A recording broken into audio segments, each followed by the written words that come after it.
wimike Yesu Kristo mu buzima bwawe akubera umwami. Yazanywe no kugira ngo uronke ubugingo kandi uburonke busagutse. Ba mu ijambo rizana ubuzima, ubuzima bwawe bubeho buhinduka. Umusaraba ni etape incontournable. Umusaraba ni kibanza tugomba gushikako. Aho uri kuca hose nuti umwami ari kumwe nawe.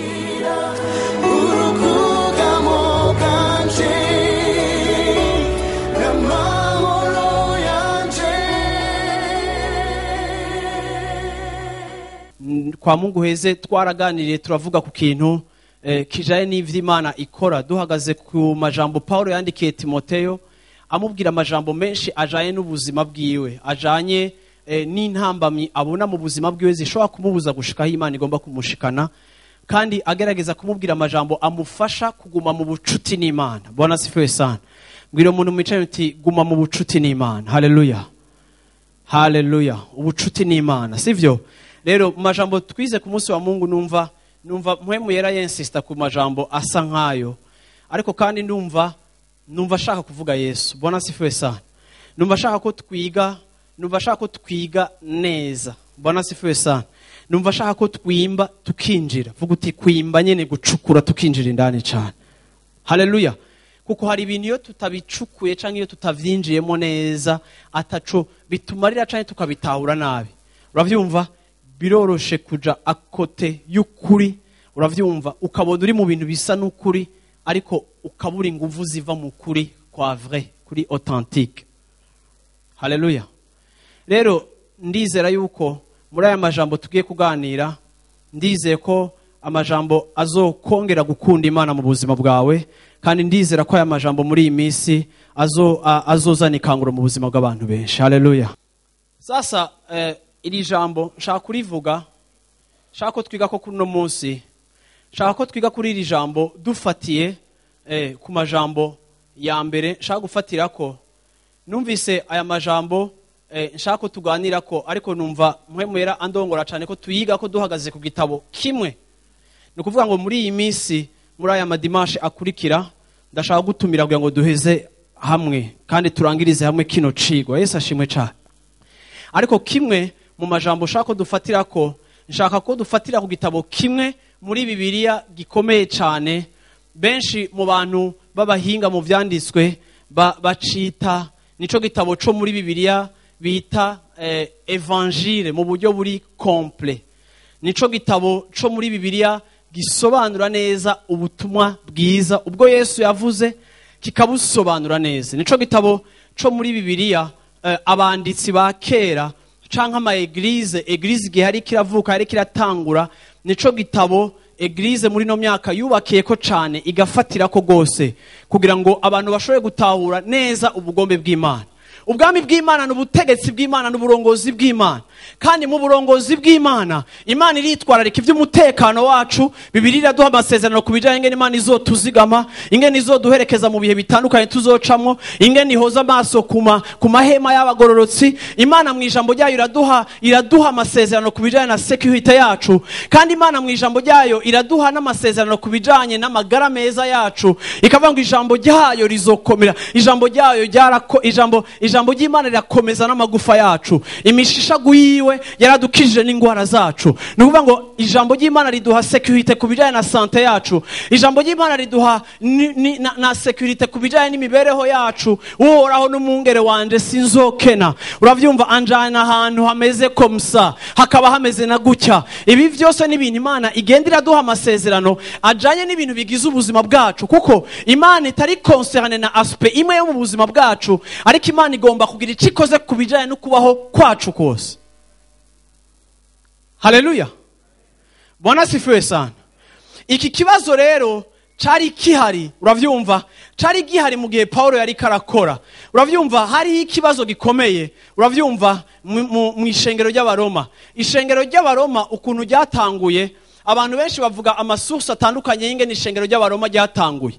Nico gituma iki gitabo Paulo yanditse cyo mu c'Abaroma ni igitabo novuga ngo ni igitabo kiri complet.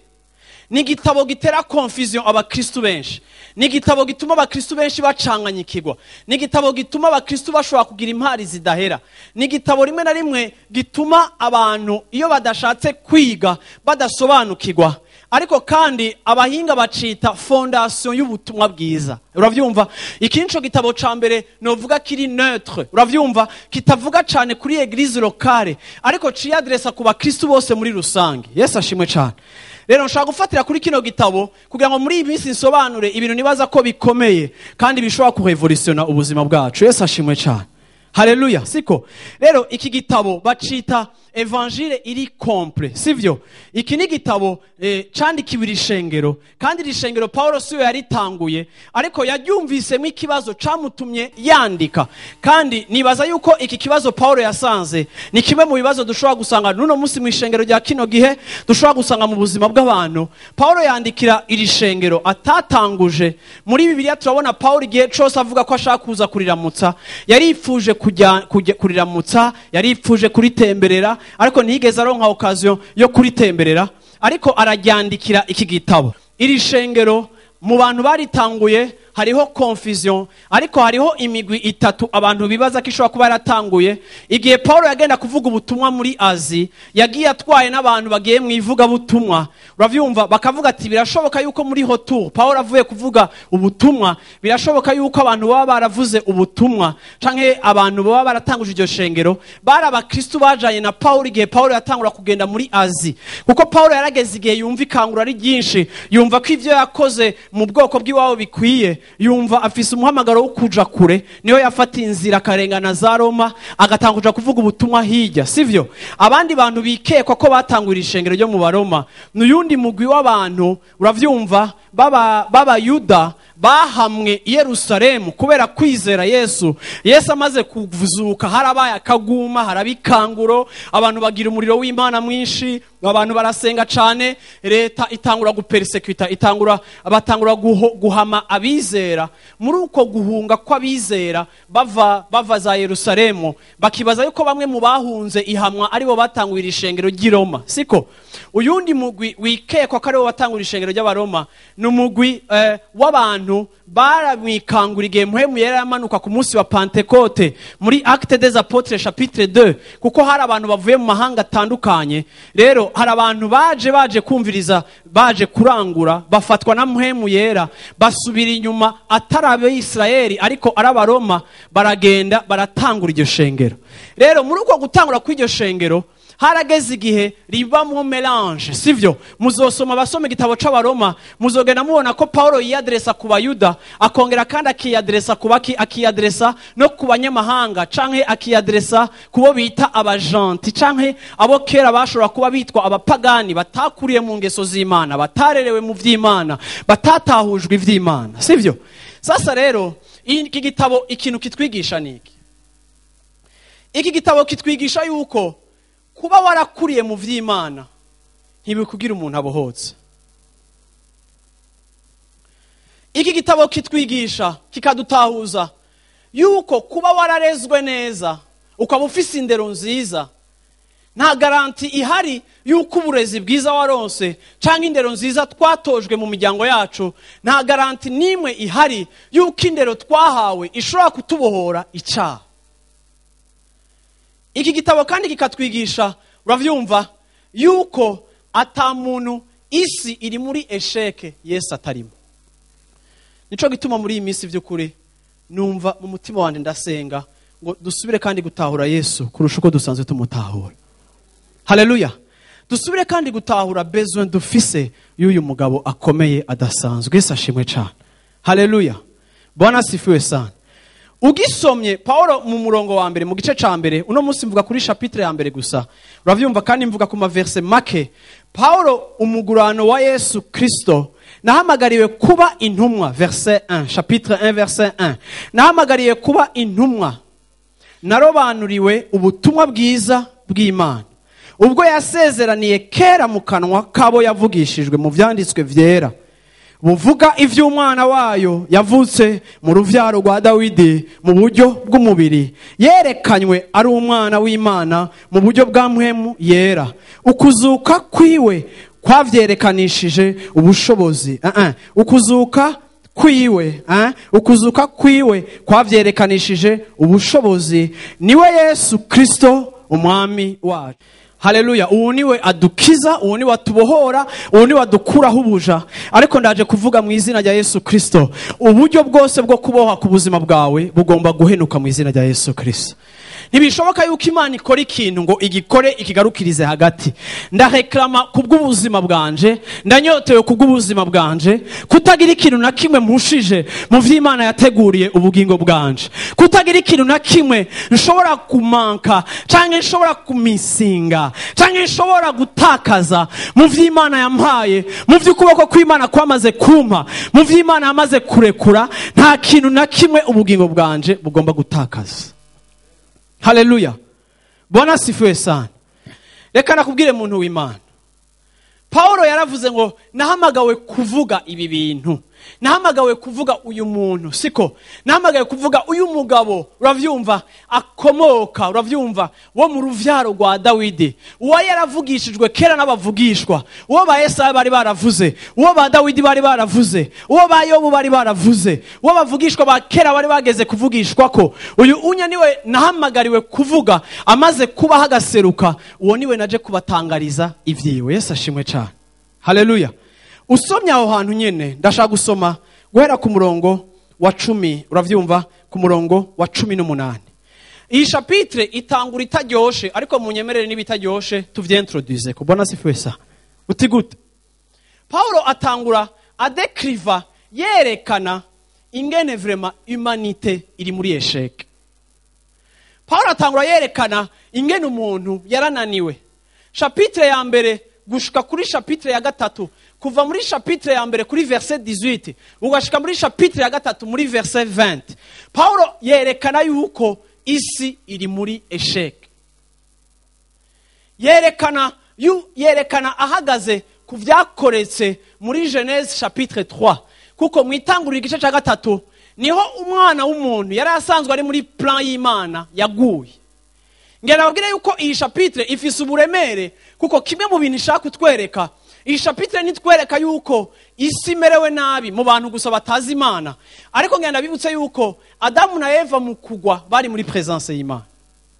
Adamu na Eva ngenda bibutse yuko ntibari abapagani. Ariko kandi naho batara abapagani, uravyumva, ivyabashitseko na chute batwantrenyemwo n'ikibazo bakwegeye isi, birerekana yuko bishoboka yuko umuntu ari mu vy'Imana, umuntu arerewe mu vy'Imana, umuntu ashobora kuba amajambo y'Imana, umuntu ashobora kuba muri culture y'ivy'Imana, umuntu ashobora kuba mu principe y'Imana, umuntu ashobora gutozwa indero y'ivy'Imana, umuntu ashobora kuba ari umusenzi, umuntu ashobora kuba ari mu rusengero, umuntu ashobora kuba yarakijijwe. Ariko ivyo vyose nibitwexoneha ya menace iri ku buzima bwacu. Naha rero iki gitabo gihera kuri nivo iri hejuru, kuko Paulo mu bintu yigisha hari abantu bariko barabipinga, kandi abantu bariko barapinga igihe kimwe i Roma barirukanye abayuda. Bamaze kwirukana abayuda, haragera igihe bagaruka i Roma. Bagarutse i Roma, abayuda bazanana umuka canke impwemu yabo y'idini. Bazara ba religieux, bazara abantu b'abafarisayo, bazara abantu b'abayuda bigishijwe ivy'Imana. Bagarutse basanga eglise y'i Roma iri mu mwidegemvyo, ni eglise yuzuye mpwemu yera. Paulo atangura ashima yiyadresa kuri iyi eglise, ariko entre parenthèse b'abantu bitwa karabi mpwemu bamaze kugaruka muri iryo shengero, hatangura kwinjira kajagari. Batangura gupinga inyigisho Paulo atanga, batangura kuremeza abantu, batangura kuzana ibintu bipfuye. Paulo yandika iki gitabo, ariko kandi muri chapitre ya mbere agerageza kwerekana aho problem ihagaze. Haleluya. Bwana sifiwe sana. Anya rero ku murongo wa 18, mumbabarire gutangura kwereka uburake kweri, niho hasomye niko bivuga. Uburake bw'Imana bwarahishuwe buvuye mu ijuru, ubwo irakira ukutayubaha kw'abantu kose no kugabitanya. Banyakirisha ukuri ukugabitanya kwabo, kandi bazirikira ukuri, uravyumva, ukugabitanya kwabo. Kuko ivyo umuntu yomenya vy'Imana vyaramenyekanwa muri bo Imana yo yabiberetse. Kuko ibitaboneka vyayo nivyo bushobozi bwayo budashira n'ubumana bwayo. Bibonwa neza uhereye ku kurema kw'isi bimenyekanishwa n'ivyo yaremwe kugira ngo ntibagire ico bireguza. Kuko bamenye Imana ntibayubaha nk'Imana, ntibayishime, ariko bacitse abiyumvira ivy'ubusa. Imitima yabo y'imburabwenge icura umwiza. Biyise abanyabwenge bacika ibipfu. Icubahiro c'Imana idapfa baragikaba ngo basenge ibishushanyo bisa n'umuntu apfa, n'ivy'ibiguruka, n'ivy'ibigendesha amaguru ane, n'ivy'ibikwega inda hasi. Nico catumye Imana ibaheba ngo bakore ibiteye isoni, bumvira ivy'imitima yabo yipfuza, bonone imibiri yabo. Kuko ukuri kw'Imana bagukavye ibinyoma, bagasenga bagakorera icaremwe, bakakirutisha iyakiremye, niyo ikwiye gushimwa. Murumva ko mu bintu byose meje gusoma nta nkuru nziza irimo, sivyo? Ariko Paulo mu mashapitre 16 agiye kuvuga ibintu bikomeye cyane kandi vyarevolutionye ishengero. Atanguye yetablisa, yerekana situation uno munsi turimwo ukuntu imeze. Yesu ashimwe cyane. Atanguye yerekana, uravyumva, amalimite y'umuntu yo kwitwara. Atanguye yerekana dereglement yabaye mw'isi, sivyo? Yerekana ingene isi yavuye muri diapason, sivyo? Ninde muntu afise gitari aze kumfasha kweri tuvuze gitari kiri regre ni gitari kiri deregre kugira mushoye kuvyumva neza, sivyo? Uravyumva? Paulo atanguye adefinisa ikintu bita dérèglement. Dérèglement no kuvuga ngo ni désordre, sivyo? No kuvuga ngo ibintu biravuye mu murongo, biravuye mu murongo. Sinzi ko abaprofane mutazi umuziki nkanje muza kumva iki kintu nshaka kubaha kwa karorero, sivyo? Aho kugira ngo mutahure yuko isi iri dérègle, sivyo? Iku niko Paulo atanguye introduce, sivyo? Vuga uti dérègle. Warubizi no mu vyo twemera no mu vyo tubayemo no mu vyo tugendera mu, sivyo? Mumuhe volume. Murumva gitari? Ndabaririmba akarimba ka. Iyo ninde? Turi muri sol. Okay.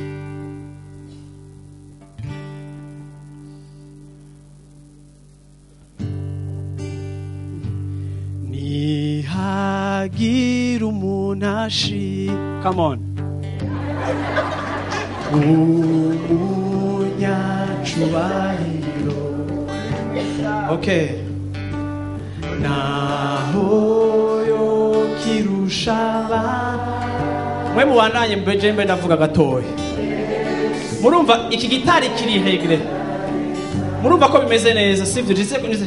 Bandanye. Nibyahera muce musubiramo n'izina nye. Muce musubiramo hafi. Murumva iki gitari kiri regre. Murumva ko ibintu bimeze neza, sivyo? Ndakideregre mwe muwandanye muri riba.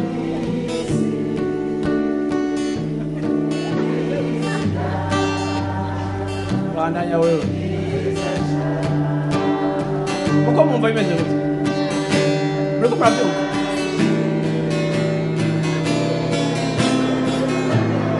Bandanya muri riba.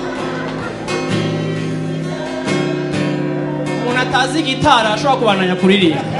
Ako ni mwana b'abahinga bahevye kuririmba. Kuko iyo ikintu kiri deregre ntushobora kubandanya. Imana imumpezagirire cyane. Sasa Paulo mu kudekriva ingene isi imeze, Paulo agerageza kwerekana yuko mu gihe Imana yakora ibintu byose, ibintu byari biri mu rutonde n'izina. Uravyumva? Ariko buhoro buhoro igihe umwana w'umuntu yashatse kumetriza no gufata controle y'ibintu, ibintu byatanguye kuba deregre. Iki inye rero niyo definition ya mbere nziza yo muri dictionnaire y'ijambo bita dérèglement. Nigihe ibintu bitakiri mu rutonde byari bikwiye kubamwo, ariko still shaka biva mu Congereza bikabandanya. Uravyumva? Bigashishikara ariko biri dérègle. Sinzi ko mwoshobora kubandanya kuririmba mwebwe, sivyo? Imana yamaze gusubira inyuma, siko? Haleluya. Paulo rero muri aya majambo atanguye ngaha muri Rome sivyo yo mbwire umuntu micane ati abaroma vrema haleluya sivyo Paulo ikintu ariko aravuga ngaha ikintu ariko aradekriva ndashaka mu gisobanukirwe neza bapendwa sivyo ikintu ca mbere atanguye kuvuga atanguye kwerekana uravyumva ingene Imana ishavu ryayo ryarekuwe siko ariko aho twarangiriza Bibiri ivuga ngo Imana Dieu les a livrés siko aho sishaka kuhashika uno munsi uravyumva ariko hariho abakristo benshi bibaza ikibazo kubijaye n'Imana hariho abantu benshi badatahura Imana kandi bibaza ko Imana iri injuste hariho abantu benshi bibaza bavuga kubera ko Imana ibintu bireka kubera ko Imana yagize iki kubera ko mwisi hari ingorane mbega nimba Imana iriho byose nibihehe mbega Imana y'u Burundi yaroye hehe mbega Imana amaso yari karaba hehe abantu kenshi turafise tendance yo kubona ibintu bitameze neza tukavyatribuwa Imana ariko Paulo mu gutangura kino gitabo atanguye ashaka gukuraho confusion kandi agomba gukora ikintu kwetablisa kushiraho uravyumva kwetablisa ico no kwita ama responsabilité ku munsi wa Mungu narababwiye ngo Paulo igihe yandikira Timoteyo yamubwiye kubijaye na responsabilité ziwe Paulo nta hantu namwe muri Bibiliya yandika cane ahagarara kuri responsabilité z'Imana ariko amaekri ya Paulo ibice 80 kwijana ahagaze cane yandikira abantu avuga kuri responsabilité zabo kuko umuntu w'Imana agomba kugira un regard iri critique umuntu w'Imana agomba kuba umuntu yiraba akamenya ububasha ahabwa n'Imana akabubenefisa kugira ngo ubuzima bwiwe buhinduke ubwami bw'Imana si realite nimba budashobora kuduhindura nkuko amaguverinoma abantu bayahindura kuko atabahinduriye imibereho uravyumva niko n'ubwami bw'Imana nimba butari yamezuri yo kuduhindura nitwinywera agacupa nitwifatira abamaraya nitwibereho ubundi buzima nitwinywera urumogi nimba Imana vrema idafise ubushobozi bwo guhindura ubuzima bwacu ariko kandi iconzi irashoboye iconzi bwamye ari ubugombe bwayo iconzi iravyifuza ariko Imana sinzi ko yabigize neza canke yabigize nabi ariko Imana yarampaye responsabilité Imana yankoze ndi caremwe independent Imana yankoze ndi caremwe kiri libre Imana yandevye ndi caremwe cidegemvya gihitamo ingene ejo hanje hazosa bihagaze ku co we yavuze ariko nawe ndafise uruhara kubijanye n'ejo hanje ingene hazosa rero ntidushobora kuba abakristo baba victime baguma babona umenga ingene bimeze nabi naba nibariya reka nababwire defo y'umwana w'umuntu igihe cyose umwana w'umuntu afise ingorane akeneye kumenya umuhesponsable wayo imisi yose uravyumva no gushika kuri Adamu na Eva bamaze gukora icaha batanguye gutana kw'imyikomo igihe cyose umuntu agerageza gushira responsabilité yo kudatera imbere yiwe kuwundi ariko ico Bibiliya itubarira Bibiliya ivuga ngo Imana yuguruye nta muntu numwe ashobora kugara kandi Imana yugaye nta muntu numwe ashobora kugurura bisobanura ngo ejo hanje aho ndiko ndaja nta muntu numwe ashobora kuhanyugaranira nta n'umuntu numwe ashobora kugurura Imana itarugurura ni waje guhagarara imbere kugurura imiryango Imana itanyugururiye nawe wizofrapa kuko ni igomba kuba auteur na compositeur na réalisateur uravyumva je nkacika gusa acteur yici igomba gukora n'umugambi wawe ku buzima bwanje haleluya rero muri kukwetablisa iyi responsabilité Paulo aratweretse muri Deutéronome uravyumva chapitre 5 umurongo w'icenda n'umurongo wa 10 sivyo wandike Deutéronome chapitre 5 verset 9 na verset 10 chapitre 5 verset 9 aha anya yavuze ikintu gikomeye avuze ngo uburake bw'Imana bwarahishuriwe mu yandi majambo uburake bw'Imana uravyumva ishavu ry'Imana la colère de Dieu ni kintu cikinyegezwa ni kintu kitari gishizwa habona aha Paulo avuze ngo cagize gute carahishuriwe cashizwa habona siko uravyumva ariko kandi ngenda babwire yuko uburake bw'Imana ntikiri mu bintu bigize caractéristiques z'Imana Imana icico muri kamere kayo Imana n'urukundo uravyumva ariko kandi urukundo uravyumva urukundo rw'Imana nico kintu kigaragara cyane nico kigize Imana kurusha uko ishavu ryayo rigize usomye ngaha muri Deutéronome chapitre 5 uravyumva guhera ku murongo w'icenda n'umurongo wa 10 uravyumva hatwereka ikintu gikomeye uravyumva Imana ikavuga ngo nkagirira ikigongwe verset 9 sivyo ntuzugire gute ntuzu vyikubita imbere. Imana ikiravuga gusenga izindi mana. Ponera yatujije ikintu neza vendredi. Ntuzu vyikubita imbere, ntuzu bisabe, kuko jewe uhoraho Imana yawe ndi Imana ipfuha. Mpora abana ibigabitanyo vya base, nkageza kurunganwe rugira gatatu no kurugira kane rw'abanyanka. Ariko ku murongo wa 10 nkagira ikigongwe abankunda, uravyumva, bakitondera ivyagezwe vyanje, nkageza kurunganwe rwabo uko ruzogenda rurakurikirana gushitsa igihumbi. Sivyo? Urabona yuko iyi Imana yidefinisa, yerekana yuko mu mbabazi zayo umugisha wayo uzogenda gushika kuri generation y'igihumbi. Ariko hageze ku burake bw'Imana ihora abana ibigabitanyo vya base gushika kuri 4e generation. Urabona rero iyi Imana yerekana, ahanini yerekana nk'Imana igize gute? Nk'Imana y'imbabazi. Bwana sifiwe sana. Kandi ikabwira abantu bayo ahantu bagomba guhagarara kugira ngo nibaje mu makonsekanse y'ukubaho kwabo kubi. Sivyo? Aho onya tuharengane. Usomye muri Ecclesiastes chapitre 12. Sivyo? Ecclesiastes burya ni umusiguzi. Sivyo? Umusiguzi igice ca 12 ku murongo wa 13 n'umurongo wa kangahe wa 14. Sivyo? Vyose vyarumviswe 12 ku murongo wa 13. Vyose vyarumviswe, indunduro yavyo niyi: wubahe Imana witondere ivyagezwe nayo, kuko ivyo ari vyo bibereye gose umuntu wese. Kuko Imana izoshira igikorwa cose, uravyumva, mu rubanza, bona ikintu cose gihishijwe ari kibi canke ari ciza. Bona sifiwe sana.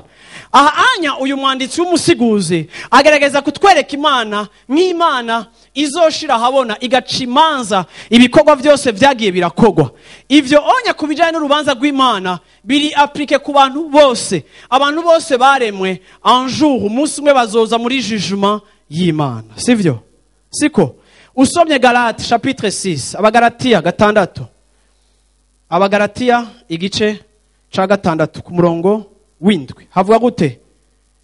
Ntimuzimire, Imana yo nticokogwa, kuko ico umuntu abiba cose ari co azogera gute? Azokwimbura. Ubiba mu buryo bw'umubiri azokwimbura ukubora mu mubiri, ariko ubiba mu mpwemu azokwimbura muri mpwemu ubugingo bugize gute? Budashira. Haleluya. 2 Corinthiens chapitre 5 verset 10. Tureko turagenda tunyarutsa bongo. Sivyo? 2 Corinthiens chapitre 5 verset 10. Abikorino wa kabiri igice ca 5 murongo wa 10. Sivyo? 2 Corinthiens chapitre 5 verset 10. Havuga gute?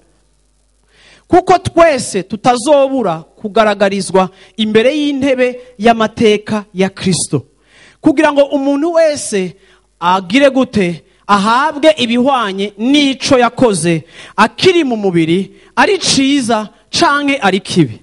Aha anya turabona yuko uretse ko abantu bose bazoza imbere ya tribunale y'Imana, imbere y'intebe y'Imana, ariko iyi mirongo yo mu Bikorino wa kabiri iranatwereka yuko natwebwe abakijijwe, natwebwe abizera tuzoza imbere ya tribunale y'Imana.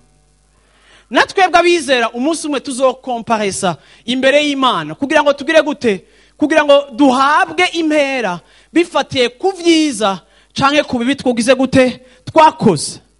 Ariko kandi uravyumva, mu kubaho kwacu ivyiza n'ibibi twakoze vyaratwamiye imbuto nziza canke mbi.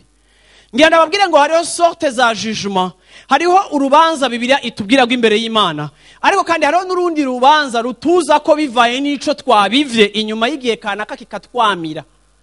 Hariho abantu ushobora gusanga mu buzima bwabo bariko barabona imbuto mbi z'ivyo babivye bibi mu myaka 2 heze canke mu myaka 3 heze. Nukuvuga ngo ukiri ngaha mu isi uravyumva rekorte izoba. Iyo tuvuze yuko umuntu ica bivye ari cazokwimbura, ntituriko turavuga ivy'ibihe bidashira, ariko kandi turiko turanavuga uravyumva no muri existence yawe, aho ubaye uno munsi, ukumerega uno munsi, ukubaho neza canke kubaho nabi kwawe, uravyumva kimwe mu bintu bidetermina ico kintu ni ico uri kurabiba uno munsi, ni imbuto uri kurashiraho uyu munsi. Bwana sifiwe sana. Haleluya. Amina. Kuri uyu murongo rero twasomye, imana ikavuga ngo aba bantu icari gikenewe cyose kumenywa n'Imana, kumenywa ku Mana. Ku murongo wa kangahe? Ku murongo wa 18 hajya mu Baroma twasomye 1 verset 18. 1:18. Romains chapitre 1 verset 18. Siko?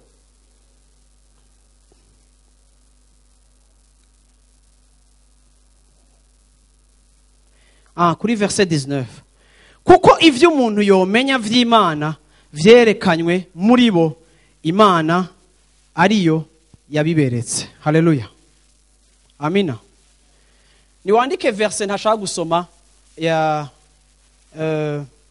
Job 12 kuva kuri 7 gushika kuri 10, uraza kuhasoma muhira.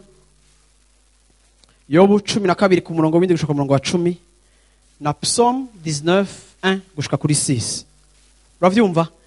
Aha Paulo ariko avuga ngo bose baramenye Imana kuko Imana yarabiyeretse.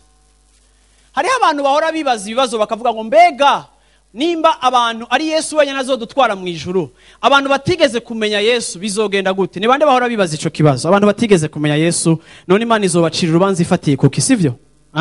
Siko? Sivyo? Iki ni kibazo nohomara abantu bibaza. Yesu naho ari we nzira n'ukuri n'ubugingo, Paulo avuga ngo ivy'Imana, ivyerekeye Imana icirico, Imana yaragize gute? Yari imenyekanishije kuri bo. Sivyo? Imana yari imenyekanishije kuri bo. Ni ukuvuga ngo Imana ntiyabinyegeje, Imana ntiyabihishije, Imana yari imenyekanishije kuri bo. Haleluya. Usomye imirongo twasomye, Bibiliya iratwereka neza yuko usomye ngaho kuri verset 19 haba ngo kuko ivyo umuntu yomenya vy'Imana vyerekanywe muri bo, Imana ari bo yagize gute? Yabibereza. Haleluya. Uyu murongo wo muri Yobu handitse ibintu byinshi kubijanye no kumenya Imana. Ariko kandi ngenda nababwire ngo Imana turashobora kuyimenya, uravyumva, ikoresheje ivyo twokwita amavoix ari naturel. Bibiliya ivuga ngo Imana yariyeretse abantu ikoresheje ivyaremwe, ikoresheje ivyo umuntu wese yoshobora kumenya. Hari abantu batagiriwe ibakwe ryo kuronka canke go kumenya ubutumwa bwiza butuma umuntu agenda mu ijuru. Hari abantu batigeze bamenya ubutumwa bwiza bwa Kristo Yesu, ariyo message twokwita message iri special y'agakiza. Abo bantu bariho, bamwe barapfuye, hariho n'ibindi bice vyo mu isi ubutumwa bwiza butarashika neza. Ariko kandi Bibiliya ivuga ngo mu bintu biri naturel, uravyumva, mu bintu bifatika vyumvikana, Imana yayihaye responsabilité yo kumenyesha abantu ibikwiriye. Imana yamenyesheje abantu iciza n'ikibi. Iyo ni principe Imana yashize mu mutima w'umuntu. Imana yashizeho principe za justice kubayizi n'abatayizi, kubumvise ibya Yesu n'abatumvise ibya Yesu. Imana yashizemo imbuto na principe za justice. Hariho abantu bazopfa batamenye Yesu canke batamwumvise, uravyumva. Ariko Bibiliya ivuga ngo Imana yari imenyekanishije ku bantu bose. Reka nakoreke ngo muri ubwo buryo wamenye Imana, waramenye Imana kuko wabwiye ubutumwa bwiza. Ariko kandi n'abatabwiye ubutumwa bwiza ni vyaremwe bigize gute? Ni vyaremwe vyayo. Hari abantu benshi muzi baba scientifique bakijijwe babonye ibitangaza vy'Imana. Na wa wundi mbega wa wundi yaduga ku kwezi hajya yitwa nde? Uravyumva? N'umuntu nka Armstrong yaduze ku kwezi apinga ivy'Imana. Ashitse haje ivyo yabonesheje amaso n'urutonde yabonye byaramweretse ko hari ikintu caremye ibintu. Nukuvuga ngo nature ni ibintu bimwe bishika mu buzima, ni ibintu abantu bashobora kubona, ni ibintu bikoreka. Imana yaraprevoye inzira zo kwimenyekanisha abantu bakagira uko bayimenye. Uravyumva, bashobora kutamenya Kristo kuko atawa babwiye ubutumwa ngo bumve. Ariko Imana mu nzira ziri naturel yari imenyekanishije abantu. Yerekanye ingene inyoni ziguruka, yerekanye ubwiza bwo ku misozi, ikoresheje ibiboneka n'ibifatika. Imana ngo yari imenyekanishije ku muntu. Nukuvuga ngo Imana igihe cayo ca jugement izofatira kuri information yahaye umuntu, peu importe ivyo yumvise. Umvise inkuru za Yesu azokubaza ico wabikoreye. Utavyumvise irafise ikorosi yamwiyerekeyemwo kandi ntizomurenganya ngo imubaze ivyo atumvise, ariko izokoresha communication nico yamuhaye, nico yamumenyekanishije, kuko Imana yacu iri juste. Mu Baroma mu nyuma ahantu haraba havuga neza, hakerekana yuko Imana izozana umuntu wese mu rubanza ifatiye ku kuri yamenye kandi yamuhaye gutahura. Haleluya. Amina. sibyo? Kuko mu bakorosayi bavuga ikintu ciza, bakavuga akajambo karyoshe nshaka gusoma kajaye n'ingene Imana yimenyekanisha cyane cyane kuri twebwe twakijwe. Colossiens 1 verset 15 hakavuga ngo niwe shusho y'Imana itaboneka, niwe mfura mu vyaremwe vyose, kuko muri we ariho vyose vyaremewe, ivyo mu ijuru n'ivyo mu isi, ibiboneka n'ibitaboneka. Uri intebe z'icubahiro, uri ubwami, uri ubukuru, uri ububasha, vyose vyaremwe nawe, biremwa kuba ivyiwe. Niwe shusho y'Imana itaboneka. Mwebwe Imana mwarayimenye kuko mwamenye Kristo, kuko ubonye Kristo ababonye Imana itaboneka, kuko uwahishuriwe Kristo ahishurirwa n'Imana, kuko ibiriho vyose vyaremwe nawe. Haleluya.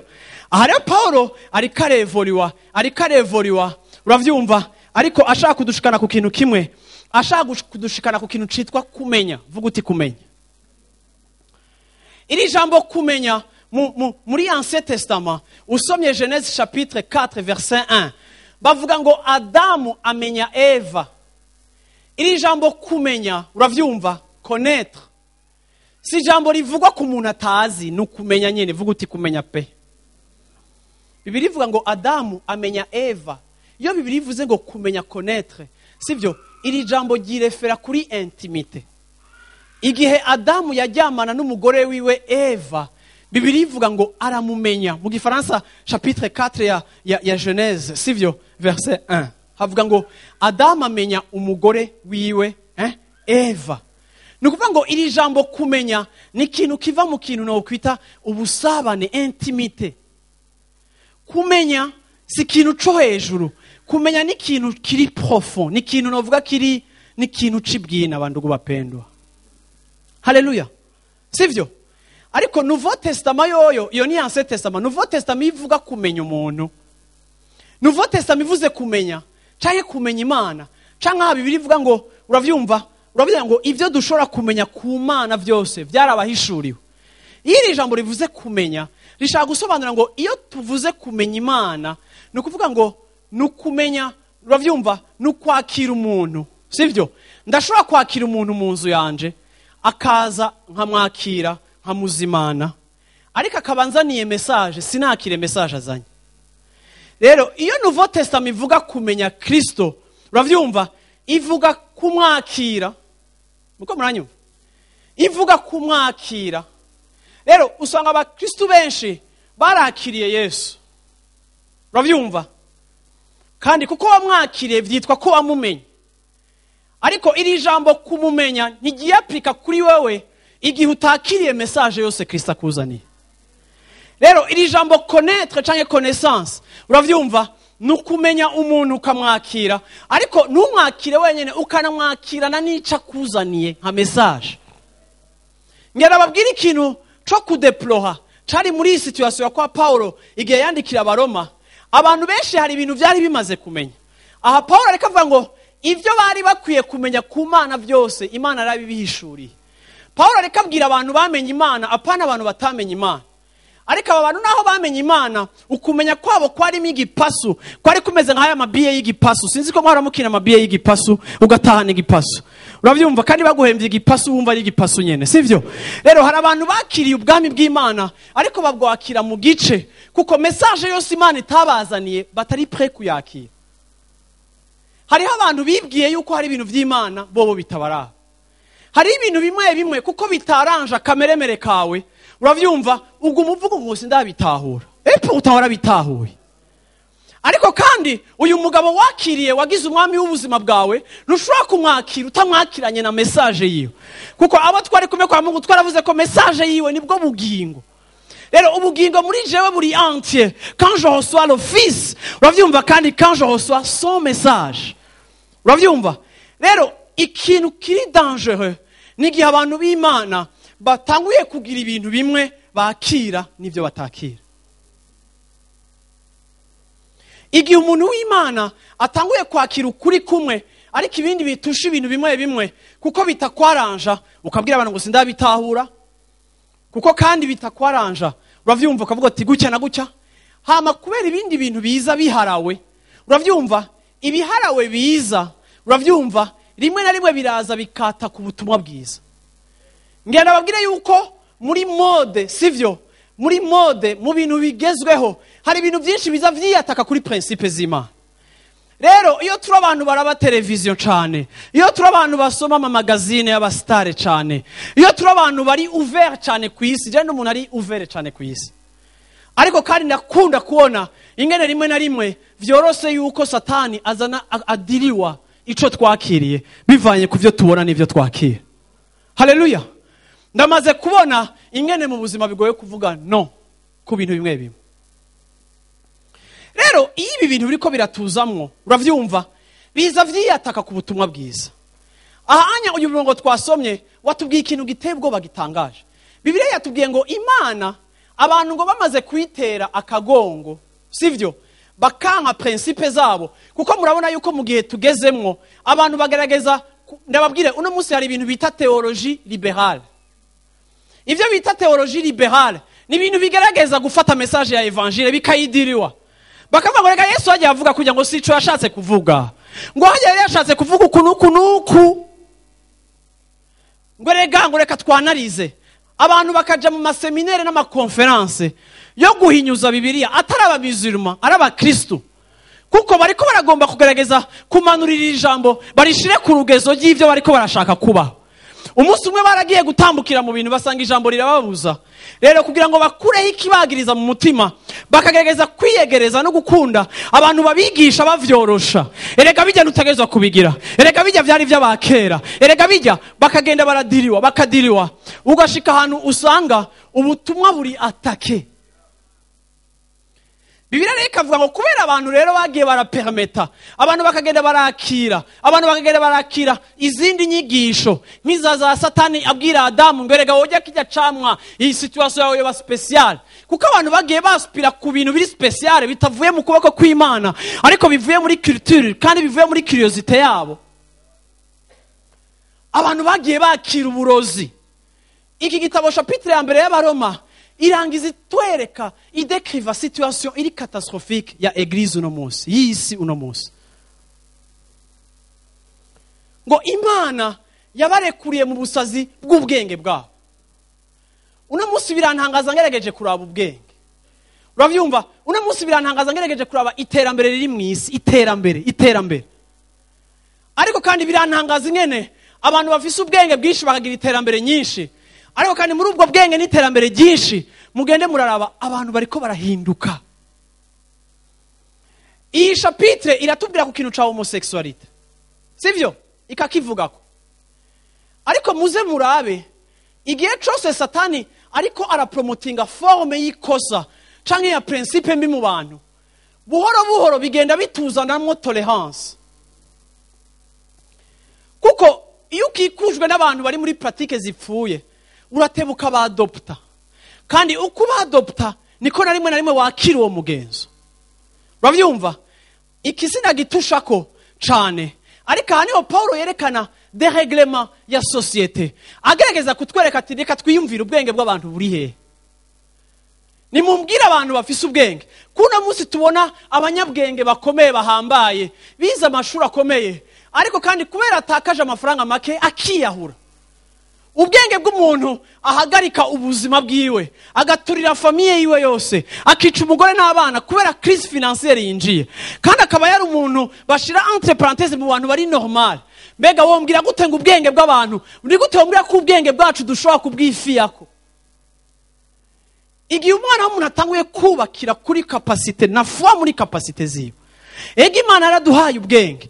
Ariko igihe foi yacu itanguye kuba base muri confiance en soi iri exagere, hagushika naho jewe ncika Imana yanje. Ejo hari umukristo yandungikiye article. Uravyumva? Article yerekana yuko homosexualité mu myaka yahera muri 1973 niho bayikuye, niho abapsychanalyste bayikuye mu ngwara zo mu mutwe n'ibindi, bakavyita tendance sexuelle, bakavyita ibintu bisanzwe. Umuhungu arashobora gushaka kujyamana n'umuhungu, umukobwa akifuza gushaka kujyamana n'umukobwa. Uravyumva? Ariko murabe kuva ico gihe gushika no munsi yacitse freo. Amaguverinoma muri Afrika aronka amapression. Uravyumva amalobi ya homosexualité aruzuye mu bihugu vyacu kugira ngo vyemera ayo mategeko abantu bagira uwo mwidegemvye. Rero article umuntu yandungikiye semaine passée yo ivyivuga iteye ubwoba aba pedofile nabo. Bamwe baryamana n'abana bato. Bariko barasaba nabone ko bogira uburenganzira nk'ubwa homosexuel. Kuko bavati nimba ubunya aba homosexuel n'abaresibienne bariko barahabwa amategeko bakemererwa. Naje mfise tendance no kwipfuza umubebe wa 6 mois ko tujyamana canke amusambanya. Nanje ntimugire gute? Ntimunstigmatize. Ntimunkategorize mu bantu batari normal. Kuko nanje je fais partie ya minorité. Nane nimundondere uburenganzira nkuko mwagira aba homosexuel. Ubu nabo batanguye gusaba ati kuko kwipfuza mu mineur, kwipfuza kana gato nayo ni tendance biri naturel. Ibi nivyo Paul avuga bitaraba fenomeni ikomeye itera amareta yacu. Kera cyane igihe yandika igitabo c'abaroma, igitabo ca 6 mu bitabo yanditse. Aho agerageza kwerekana yuko umwana w'umuntu ari voué, ari livré à sa sagesse. Umwana w'umuntu Imana yamurekuriye munsi y'ubwenge bwiwe. Umuntu yashatse ko ubwenge bwiwe ariko butegeka, Imana irareka ubwenge bwiwe burategeka. Kuko bamenye ibikwiye kumenywa kubijanye n'Imana, ariko barabihojeta.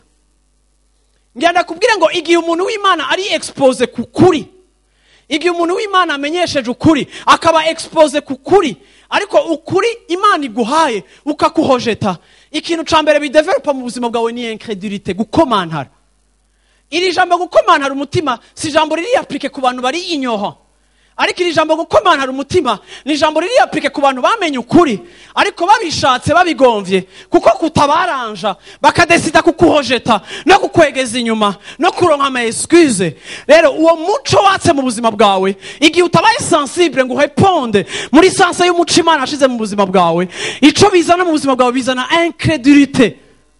Nico gituma uno musi mubona forme za jihadisme, uravyumva canke mushobora kubona forme z'ubukristo bw'ubupagani. Dushobora kubona abantu babakizwa bakora ikibi, ndababwire umuntu yakijwa akoze ikibara gikora pe. Akagikora muri perfection iyo muri Bibiliya, kuko Bibiliya yaduha essence ya excellence. Narabonye umukristo abaye mubi aba mubi. Umukristo abaye injyajya aba injyajya. Umukristo yishe arica. Uravyumva kuko umuntu amenya ukuri akadesida kukurengana kandi kuhari akuzi. Uravyumva situation yiwe idovena pire kuko afunga amaso ku kintazi kandi cahishuriwe catahuwe agahitamo gufata iyindi nzira, situation yiwe ikabambi. Abo niwe Paulo canke Petero yakunda gusurinya akavuga ngo bene abo bantu mubirinde cane. Rero umuntu w'Imana ntiwibaze yuko bikoroye canke bikwahanja kugira icuzi ku Mana, ntushake ku bénéficier de la grâce de Dieu. Uri Imana uti Mana mbohora, Mana mbohora, Mana ndaje ku musaraba, ndagwaya ahantu, iki kintu sindagikunda, iki kintu atandukanye na kameremere kanje, ariko ku muco watse Mana bohora. Ndakeneye kubohoka abantu b'Imana. Nukuri nibaza yuko ubutumwa bwiza bwo bari kinyoma nimba Imana idashobora kudukiza akamere kacu. Nimba Imana idashobora kudukiza ubusazi bw'ubwenge bwacu, ubutumwa bwiza ntibwo buri komple. Bwana sifiwe sana. Yesu ashimwe cyane. Ku murongo wa 20 akavuga ngo rero ntaco bazokwireguza. Mu Gifaransa ils sont donc inexcusables. Kuko ivyo bari bakwiye kumenya ku Mana byose barabimenye. Ntaco Imana yabanyegeje, ntaco Imana itunyegeza, ariko ivyo twagomba kwimenya ko byose yabishize ahabona. Siko? Reka nje kurangiza mvuga gutya. Haleluya. Haleluya. Bakavuga ngo ils ne l'ont pas glorifié comme Dieu. Ils ne lui ont pas rendu grâce. Uravyumva? Hein? Anya verset 23 igaca yerekana inkurikizi zo kubona Imana tutayihimbaje kandi ngo tuyikurikire ngo tuyeshe icubahiro nk'Imana. Haleluya. Sivyo? Sivyo? Colossiens chapitre 2 verset 16. Nuko ntihakagire uwubahinyura ku biribwa canke ku binyobwa, canke mu vy'iminsi mikuru, canke mu vy'ukwezi kubonetse, canke mu vy'isabato.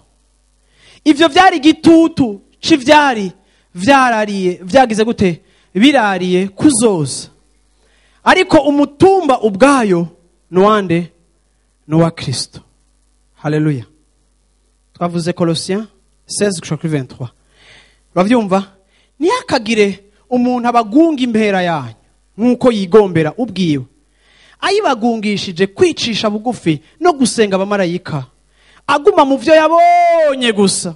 Nimeona atewe kwihimbariza ubusa n'ubwenge bw'akameremere kiwe, kandi atifatanya na wa mutwe kuri uwo mubiri wabo wose ufatanishijwe n'ingingo n'imitsi, ugateranywa neza navyo, niho uronka gukora kwayo gutangwa n'Imana.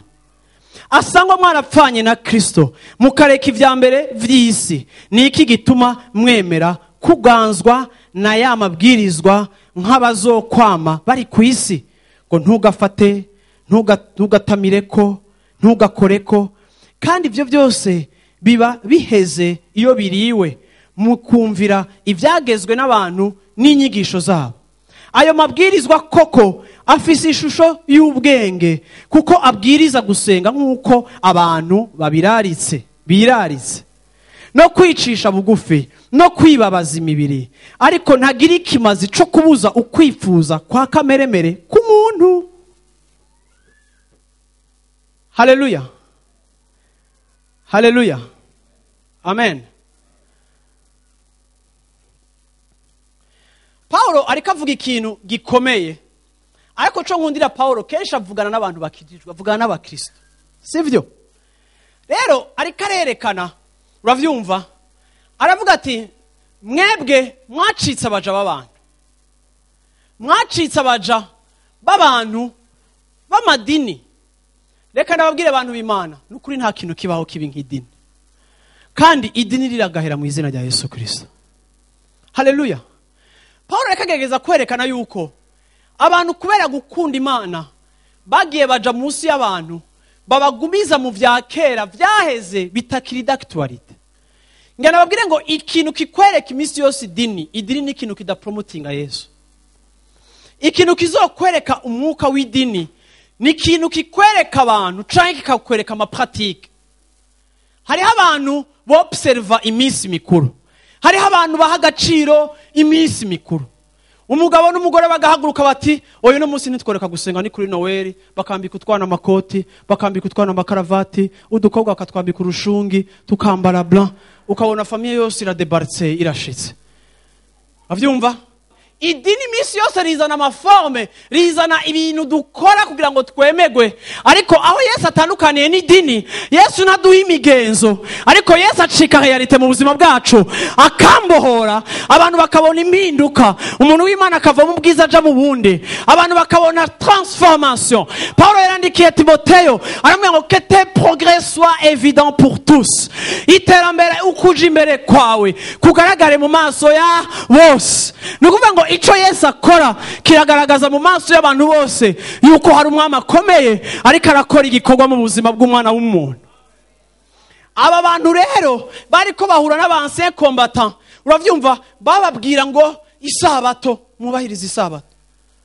Umunyara abakristo baraye baje kuri pake, turabura aho twicarika abantu, ugasanga bantu b'Imana idini ni ikintu kibi.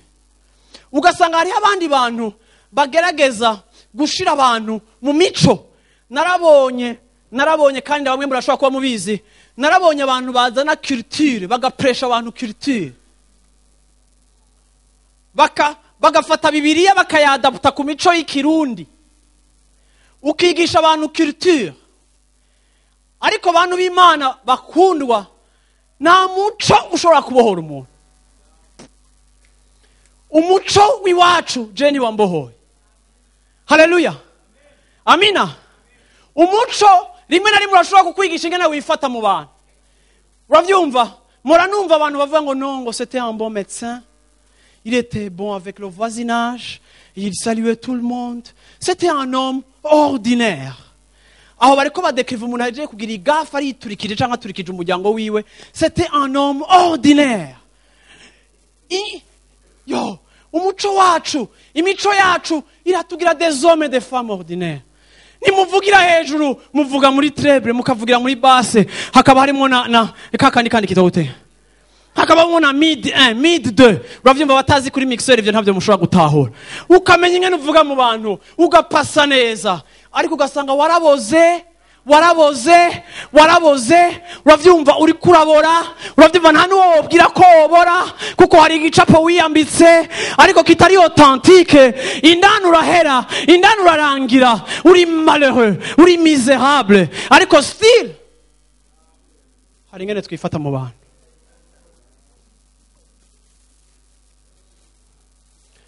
Idini naryo rikaza rikagira umu expert ugasanga uvuga mu ndimi 24 ragashaka teraste karashotorobosi karaza ariko iyo uhagaritse kuvuga mu ndimi uteranya abantu bose bari divize kubera wewe ariko tukuravye ngo ubaravye hanze bafise apparence ya humilité bagenda bunamye bavamo bona sfeson bakayiprolonga uravyumva ijwi ryabo rirahinduka iyo batanguye gusenga aba mwami ukumva menga presence y'Imana yuzuye aho hantu uravyumva bifise ishusho yo kubaha Imana bifise ishusho ya humilité ariko nta bubasha bifise bwo gutabara umuntu yaremerewe na kameremere bwo kugukura muri pornographie bwo kugukura muri masturbation bwo kugukura mu busambanyi bukwishe bwo kugukura mu gwanko rw'amacakubiri ivyo vyose wambaye nta kintu na kimwe gishobora kuhamplasa Yesu naho bimwe bifise ishusho y'imico yacu dukunda kandi yumvikana ariko sinemera yuko ari ikintu na kimwe dushobora gusubstituwa uravyumva nico Kristo yakoze kuko niwe wenyene ashobora. Paulo mu kudekriva ubwenge bw'umwana w'umuntu ashaka kurangiza igitabo yerekana muri conclusion ati nimurabe mwebwe abantu isi mwashize ingene imeze nimurabe quand c'est votre gouvernement iriko irarongora isi nimurabe ibintu biba muri societe none kuba aba pedofile bariko barashaka gusambanya inzoya zanyu mwibaza yuko bizoteba abandi batangwe revendication 1973 uno munsi ibihugu byose biriko biragreya kandi uko media zibiha agaciro niko igitigiri cy'abo bantu kiba kinini cyane kuko nazo zikoreshwa n'umwansi mu kudivirga no kuveikira forme zishasha. Murandaba nkagira curiosité nkaraba amateleviziyo amwe y'abastar ugasanga baratubwira umustar ivyajya bavyumva aho yaraye n'amafuti yabo acika reference baheza kuba twereka bambaye akantu kameze uko bameze ukunya ukazobonye Bujumbura yose n'ubukene mwifitiye barudu wapendwa ukazobonye abakobwa bose bambaye kwa konde ngo yambaye nka Beyoncé ngo yambaye nka Ntuzenya none bandugu bapenze ugasanga televiziyo iratureze iraduforge iraduformye uravyumva tukagira reference z'abantu bananiwe n'ubuzima bwabo bariyahura baboshwe n'urumogi bamwe gwarabananiye abandi basambuka amafaranga yabo agakora ivy'ubusa kandi hari abantu mu kandi gace bariko barasufra uravyumva bagafata amadega agatwara ega arafise droit yo kuya dépense uko ashaka ko umuntu wese akora ikintu bijanye n'umuco afise ariko bantu b'Imana est-ce que yo niyo référence twe dushaka kugira ko ari byo biri mu mazu yacu ko ari byo biganje ahantu hose mbega mwibaza ko ari yo référence mwibaza ko objectif ya Kristo mu buzima bwacu inumbere y'ubutumwa bwiza mu buzima bwacu mwibaza yuko ari yo kudutwara ahantu tuzoba prospère tugasa kujya. Haleluya nasurinye vraiment haleluya haleluya haleluya haleluya. Ejo bundi nasomye article muri Times yo muri Amerika uravyumva y'ama club y'abantu basambana n'ibikoko abo bantu ntibashonje nkuko twe dushonje ariko bafise prosperity twe turiko turasengera no munsi ariko kandi bibaza ko prosperity gusanzwe uri vide uravyumva Yesu atagucengeye ataziritse ubuzima bwawe uravyumva ingene uzokorienta dépenses zawe n'ubuzima bwawe uzoba umuntu asambutse cyane. Haleluya. Ariko ngaha Paulo iyi chapitre yose ya mbere gushaka ya gatatu ariko yerekana dérèglement ariko yerekana yuko iyo umuntu atanguye gutegeka arakora ibintu nimurumva abantu bavuga ko kujya mu ngene yazo ubwenge ujya mu ngene yari umushinga ntahe ibi bintu byashitse gute kuko umuntu n'umuntu kandi imbaraga z'umwansi ziramuruta. Ashobora kuba umushinga ntahe ariko umunsi umwe akambura ibutura ubushinga ntahe bwiwe akabwiyambura, sivyo? Bukiyambura. Mwese ngaha muraza abashinga ntahe b'abagafere. Sindiko ndaca urubanza ariko ndashaka kuvuga iki kintu kimwe gusa. Uno munsi ndatahura yuko Yesu wenyene niwe ashobora kumbohora. Ndatahura neza ko societe yacu irakeneye Yesu. Kandi Yesu dukeneye kwambrasa, si wa undi eglise du presenta. Si bya bindi by'abakristo bafanatiza abakozi b'Imana. Naka, ingo ndagutware ku mukozi w'Imana kanaka, umukozi w'Imana kanaka. Abandi ngo ndagutware muri eglise wacu namavuga ntimukatumira abantu mubabwira ko life center iri star. Nta ndeka nabwire ntidusenga ama eglise, ntidusenga aba pastor, ntidusenga abantu. No. Oya, aha umuntu wanyene dupromotinga ni Kristo. Kuko ni watwara umuntu ku mupastori, ukamutwara mu ishengero, ashobora kuzohasanga ahantu Yesu atarakora, akahasanga igafe, hakamunukira akicuza n'igituma yaje. Nico gituma hore yacu na responsabilité yacu nk'abakristo ni Kristo. Juste Yesu, Bwana sifiwe sana. Juste Yesu, Bwana sifiwe sana. Murambona abakristo bataranakizwa akaza kugusaba ivya bateme. Kuko yibaza ko bateme mugira umukristo. Ivyo byose ni forme, ni gicapo c'idini. Ariko ikintu cyonyene kibohora umuntu, nico Kristo ariko arakora mu buzima bwiwe. Point être à la ligne. Ibisigaye byose bisa neza, ariko imisi yose mama muba surpris igitondo kanaka caro 14 igafe yabaye. Hallelujah. Maguruke dusenge.